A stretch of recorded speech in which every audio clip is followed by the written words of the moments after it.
కుర్చీ మడత పెట్టే ఈ సాంగ్ని ఎందుకు చాలా మంది ట్రోల్ చేస్తున్నారు? సరే నేను చెప్తాను, మొన్న ఎక్స్ట్రాడినరీ మెన్ వచ్చింది, దాంట్లో డైరెక్ట్గా ఆ పాటే పెట్టినారు, సంథింగ్ బాక్స్ తాళం తీసని. మరి అప్పుడు ఎందుకు ఎవడు మాట్లాడలేదు? అంటే పెద్ద హీరోకి చిన్న హీరోకి బూతే కదా, ఎవడో అన్నా బూతే కదా. అసలు దీంట్లో అసలు మీనింగే లేదు బ్రో. కుర్చీ మడత పెట్టని ఆపేశారు, దీన్ని కావాలని ట్రోల్ చేయడానికి చేస్తున్నారు. ఇది ఒకవేళ కుర్చీ తాత చెప్పకముందు లాస్ట్ ఇయర్ కానీ పెట్టుంటే ఈ సాంగ్ ఎవడో పట్టించుకునేవాడు కదా. మీ మైండ్లో బూత్ ఉంటే బ్రో ఈ సినిమాలో కానీ బూత్ ఉంటుందని అర్థం.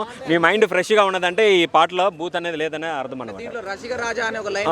రసికరాజా అంటే ఎవరు రసికరాజాలు కదా, అందరు రసికరాజాలే. రేపు పెళ్ళైనాక కానీ ప్రతి ఓరు రసికరాజా. అది ఏంటంటే ఒక కామన్గా ఒక మాస్ సాంగ్ అని తీసుకున్నారు తప్ప దాన్ని ఏదో పెద్ద భూతద్దంలో పెట్టి చూసి ట్రోల్ చేయడము, మహేష్ బాబు గారి మీద కావాలని చేయడము, మహేష్ బాబు గారి మీద ఏ ట్రోల్స్ లేవన్నమాట. ఫస్ట్ టైం చేస్తున్నారు ఇది కానీ మహేష్ బాబు గారిది ఏం తప్పులేదన్నా. తమన్ గారు డైరెక్టర్ చూసుకోవాలి, హీరోకి సంబంధించిందే కాదన్నమాట. మెయిన్ డైరెక్టర్ పైన ఉంటుంది. పాట రాసిన రామజోగేశ్వర వాళ్ళు వేసుకోండి బ్రో. మహేష్ బాబు ఏం చేశాడు మీకు? ఒక సినిమా గురించి అలాగే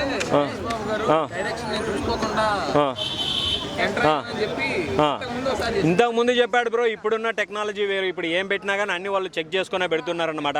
నేను ఒకటే చెప్తున్నా బ్రో, మీ మైండ్లో బూత్ ఉంటే ఆ పాట కానీ బూత్ అనిపిస్తుంది. మీ మైండ్లో బూత్ లేకపోతే పాట బూత్ లేదని నేను చెప్పొచ్చు బ్రో.